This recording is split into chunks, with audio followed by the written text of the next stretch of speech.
ओम शांति। सभी जो स्क्रीन्स है ना वो बंद कर देंगे, सभी स्क्रीन्स बंद कर देंगे, टीवी स्क्रीन्स। आजकल हमारा ध्यान टीवी स्क्रीन पर बहुत जाता है, सामने बैठते हैं फिर भी स्क्रीन पर देखते हैं। एज अ डॉक्टर इस पर रिसर्च करके सबको बताइए कि ये स्क्रीन हमारे माइंड, ब्रेन, इन सब के लिए कितनी हानिकारक है, टॉक्सिक है। अब हम फोटो वाले भी सभी बैठ जाएंगे। वो एक और शौक़ है जो आजकल हम सबको हो गया है, हम हर चीज़ की फ़ोटो खींचना चाहते हैं, उठते हैं, बैठते हैं, खाते पीते सब चीज़ की फ़ोटो खींचते हैं। हम हर मोमेंट को कैप्चर करने की कोशिश करते रहते हैं। हम सोचते हैं बस इसका भी मेरे पास कैप्चर आ जाए, इसका भी कैप्चर आ जाए। चाहे उस फ़ोटो को फिर कभी देखे ना देखे, लेकिन कैप्चर हर मोमेंट को करना है, कंट्रोल करना है। लेकिन जब फ़ोटो आपके पास आती है तो सपोज़ अभी इस भैया ने फ़ोटो खींची और इधर से खींची तो ऑलमोस्ट सब आ गए होंगे उस फ़ोटो के अंदर। और फिर कल अगर कॉलेज के व्हाट्सएप ग्रुप पर ये फ़ोटो आपके पास आती है और उस फ़ोटो में बहुत सारे लोग हैं, लेकिन आपका सबसे पहले ध्यान किस पर जाएगा? आपका ध्यान किस पर जाएगा? आप कहेंगे नेचुरली खुद पर ही जाएगा। तो हम ये देखना चाहेंगे कि हम उस फ़ोटो में बिल्कुल परफेक्ट हैं, है ना? परफेक्ट होने चाहिए। और अगर हम थोड़ा सा टेढ़े बैठे थे या कुछ ऐसे हुआ था या कुछ ऐसे हुआ था तो हम अपने आप को कहते क्या है, फ़ोटो खींच रही थी, सीधा तो मुझे बैठना चाहिए था, मुझे देखना तो चाहिए था, अब ये फ़ोटो खींच गई इस तरह से। एक फ़ोटो के लिए भी हम कितना अटेंशन रखते हैं और एक फ़ोटो में भी हम अपने पर फोकस करते हैं कि बाकी सब टेढ़े मेढ़े हो कोई बात नहीं, मैं परफेक्ट होना चाहिए, इस परफेक्ट फ़ोटो में मैं परफेक्ट होना चाहिए। अगर वही का वही फोकस हम लाइफ में भी रख लें कि बाकी कोई कुछ भी करे, टेढ़ा व्यवहार करे या मेरा व्यवहार करे, मैं परफेक्ट होना चाहिए, क्योंकि वो भी फ़ोटो खींच रही है। कहाँ खींच रही है वो फ़ोटो? कहाँ खींच रही है वो फ़ोटो? यहाँ रिकॉर्ड हो रही है। Every thought we create, every word we speak, every behaviour, हमारी हर सोच, हर बोल, हर बिहेवियर वो रिकॉर्ड हो रहा है, फ़ोटो खींच रही है। और ये एक ऐसी फ़ोटो है जो इटर्नली रिकॉर्ड हो जाती है। हम इसको चेंज नहीं कर पाएंगे, इसको हम एडिट नहीं कर पाएंगे, हम इसको डिलीट नहीं कर पाएंगे। ये फ़ोटो हमारी एक इटर्नल रिकॉर्डिंग बनती है। और एक फ़ोटो जब यहाँ रिकॉर्ड हो गई वो हमारे जीवन में हमारे साथ एक एक्सपीरियंस की तरह चलती है। आज आपके साथ कोई बहुत अच्छा व्यवहार न करे और इमीडिएट रिएक्शन आपको बुरा लगे, आप हर्ट क्रिएट करो, आप उसके प्रति कुछ नेगेटिव सोचो, ये सब कुछ हम 1 मिनट में कर सकते हैं। और वो सारी इमोशंस जो हमने क्रिएट की, जो सारी थॉट्स हमने उनके लिए क्रिएट की, वो फ़ोटो खिंच गई या नहीं खिंच गई? It got recorded there. Scene change हो जाएगा, we will go from that scene to the next scene. Recording हमारे साथ चलेगी, वो रिकॉर्डिंग हमारे साथ चलेगी और वो हमारी माइंड पावर को, क्योंकि मैंने एक परफेक्ट रिकॉर्डिंग नहीं क्रिएट की है, सो वह मेरे माइंड को 0.00001% थोड़ा सा पावर को कम करेगी। वो मेरे ऑरा के अंदर एक दाग लेकर आएगी। गलती किसी और की थी, गलती किसी और की थी और दाग किसने लगा लिया? दाग किसने लगा लिया? मैंने खुद ने लगा लिया। और वो मेरे ऑरा में आ जाएगा, it will come into my energy field. फिर थोड़ा उधर जाएंगे, इधर जाएंगे, किसी को कुछ काम दिया, उन्होंने कहना नहीं माना, उनको बोला था ऐसे करना, उन्होंने कुछ और कर दिया। हम उन पर भी गुस्सा हो जाते हैं, इनसे हम हर्ट हुए थे, उन पर हम नाराज़ हो जाते हैं। नाराज़ होके हम फिर 4-5 थॉट्स क्रिएट कर लेते हैं, ऐसे वैसे, समझते नहीं है, इतनी बार सिखाओ कुछ हो जाता तो हम क्रिएट कर लेते हैं अ लिटिल डिस्टर्बिंग एनर्जी। फिर फ़ोटो खिंच जाती है, फिर हमारी पावर 0.0001% कम होती है, फिर हमारे ऑरा में एक दाग लगता है। ऐसे 2-4 चीज़ें दिन में हो जाती रहती हैं, होती हैं ऑन एन एवरेज 3-4 थिंग्स ऐसे हो जाती हैं या ज़्यादा होती हैं? ऑन एन एवरेज कितने दाग लगते होंगे दिन के अंदर, बताइए? ऑन एन एवरेज दाग मतलब irritation, hurt, anger, jealousy, insecurity, किसी की अप्रिसिएशन ज़्यादा हो जाए दाग लग जाता है, हमारी हो जाए तो भी दाग लग जाता है, ईगो बढ़ जाती है। दूसरों की हो रही है तो इनसिक्योरिटी बढ़ जाती है, अपनी हो रही है तो ईगो बढ़ जाता है। सो दिस वे और दैट वे दाग ही लग रहा है। दाग मतलब anything which is depleting my inner power. तो ऑन एन एवरेज कितने दाग लगते होंगे एक दिन के अंदर?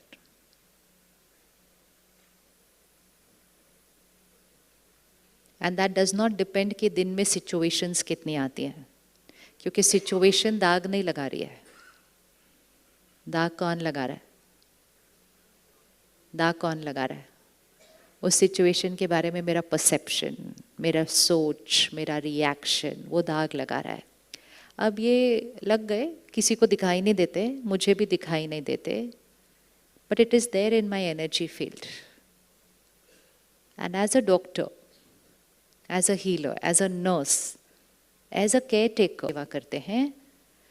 हर एक जो हॉस्पिटल में एंटर कर रहा है, अभी अभी हम सुन रहे थे ना कि 10-11 साल से वो बहन ऑक्सीजन पे थी ना। We just have to visualise this life. कैसी जीवन होगी? 10-11 साल से हम अपने आप सांस भी नहीं ले पा रहे हैं। हम उठ रहे हैं, बैठ रहे हैं, जा रहे हैं तो हमारे साथ एक ऑक्सीजन सिलेंडर जा रहा है। इनफैक्ट मैं जस्ट लास्ट वीक ही एक जगह हॉस्पिटल में थी, नहीं एक प्रोग्राम में थी, तो प्रोग्राम के बाद वो फादर आए आगे और कहा you have to meet my daughter. I said आप लेकर आइए।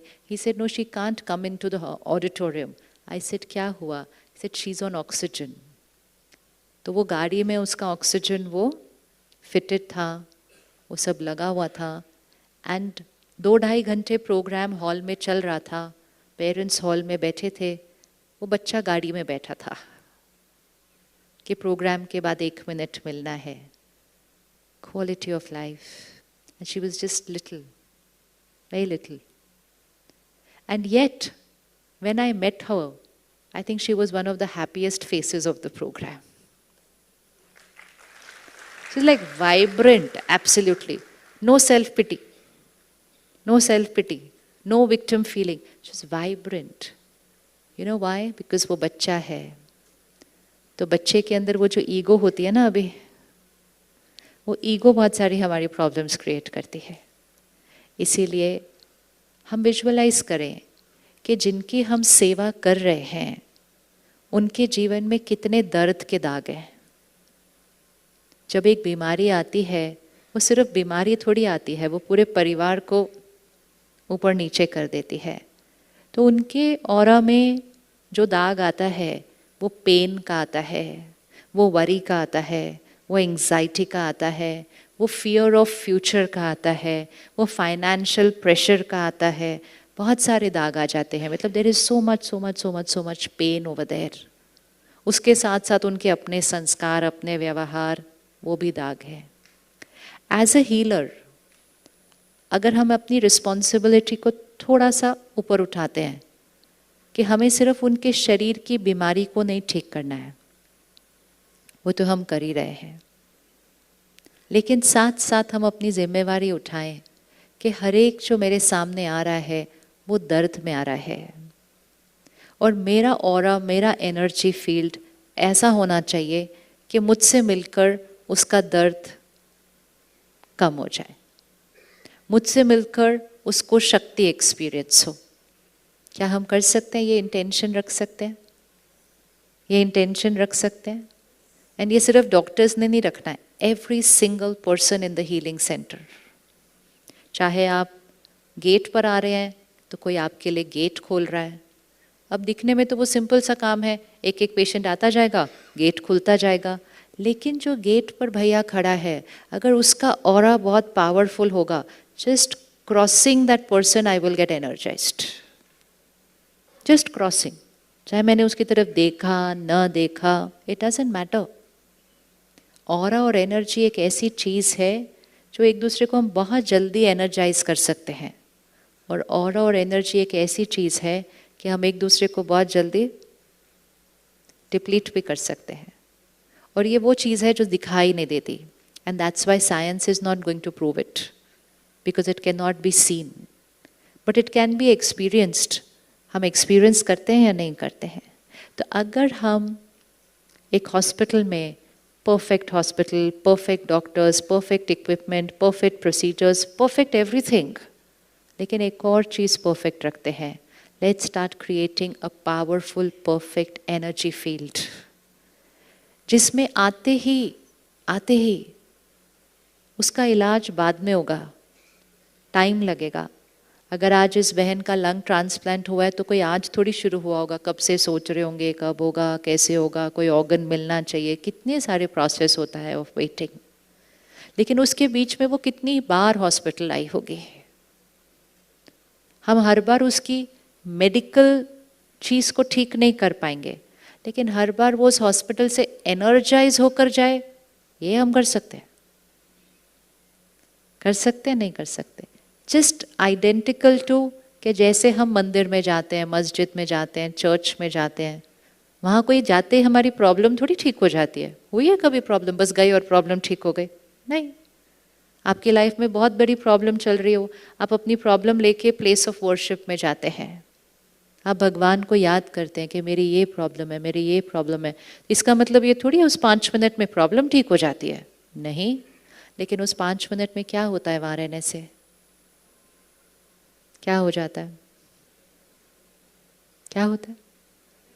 हम एनर्जाइज्ड हो जाते हैं। चाहे 5 मिनट के लिए सही, हमको सुकून मिलता है, हमको शक्ति मिलती है। It's like giving a glass of water to somebody who is very thirsty.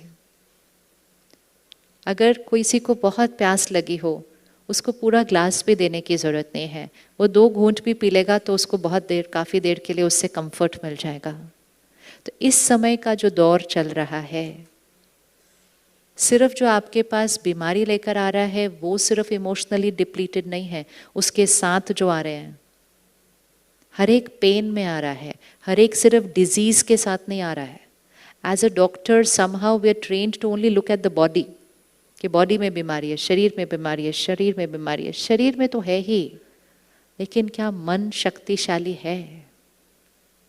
हम तुरंत पहले दिन उनके शरीर को नहीं ठीक कर सकते, और कुछ चीज़ों में तो शायद कर भी नहीं सकते हैं, और कुछ चीज़ों में तो शायद हमें ये बोलना पड़ता है कि आप नहीं, हम कुछ कर सकेंगे अब इसके लिए आगे, यहाँ तक भी हो सकता है।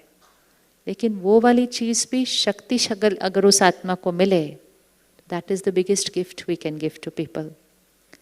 लेकिन दूसरों को वो शक्ति देने के लिए, दूसरों को सुकून महसूस हो, because that is compassion. Treatment and compassion is different. Treatment, I can be very stressed,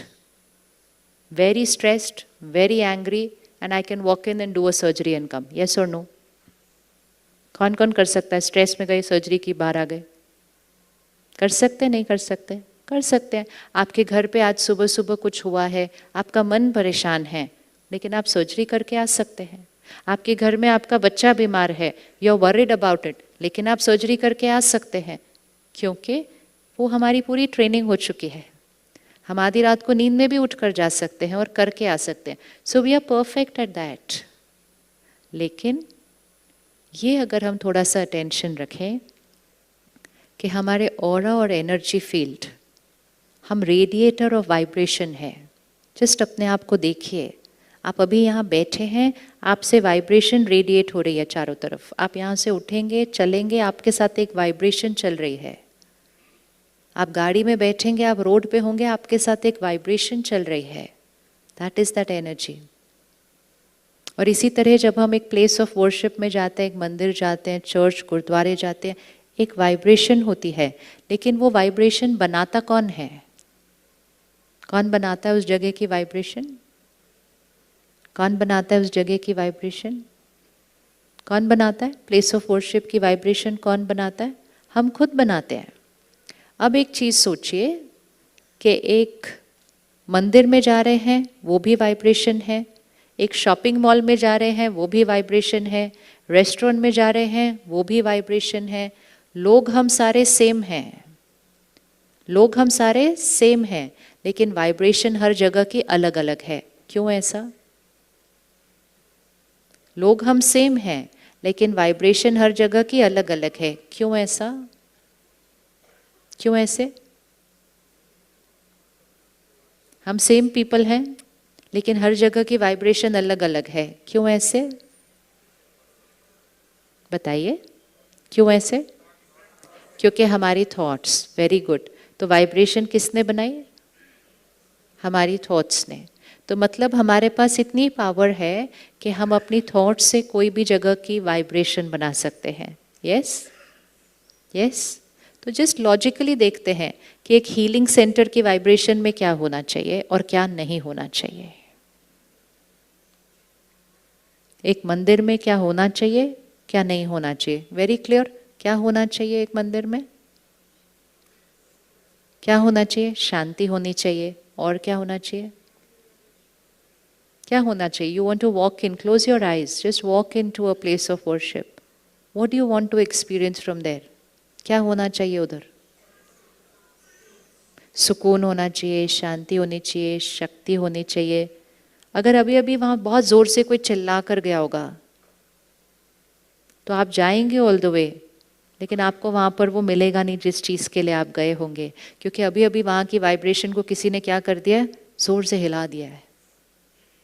तो जिसने वो किया कि जहां सब लोग सुकून के लिए जा रहे थे, लेकिन जिसने वहां पे बहुत जोर से चिल्लाकर वहाँ की एनर्जी को चेंज कर दिया, चाहे थोड़ी देर के लिए किया लेकिन एनर्जी को चेंज कर दिया।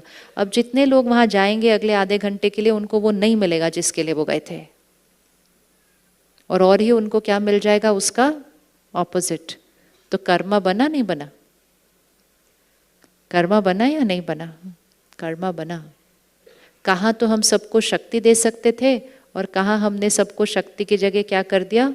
और कमजोर कर दिया। ये हमारी कार्मिक रिस्पॉन्सिबिलिटी है। ये हमारी कार्मिक रिस्पॉन्सिबिलिटी है कि हर एक को जो देना है वो ही देना है, उसका ऑपोजिट नहीं देना है। हर एक को जो चाहिए वो देना है, उसका ऑपोजिट नहीं देना है। और जब हम ये ध्यान रखेंगे कि मुझे सबको क्या देना है, तो सबसे पहले वो जो हम सबको दे रहे हैं वो किसको मिल जाएगा? जो हमने दूसरों को देना है, जो सबको चाहिए, वो सबसे पहले किसको चाहिए? वो तो मुझे चाहिए। तो जो मुझे चाहिए वो अगर मैं सबको देने का लक्ष्य बना लूं, तो सबसे पहले किसने एक्सपीरियंस करना है? उसको मैंने करना है। तो all that it needs is a little attention, कि this is not how we are going to be. हम इस तरह से बिहेव नहीं करने वाले, हम इस तरह से रिएक्ट नहीं करने वाले, हम इस तरह से बात नहीं करने वाले हैं। पहले सिर्फ बिहेवियर और शब्दों पर चेंज ले आए, थॉट्स में आ ही जाएगा। फिर धीरे धीरे से हम इस तरह से सोचने नहीं वाले हैं। अभी अभी आप देखो,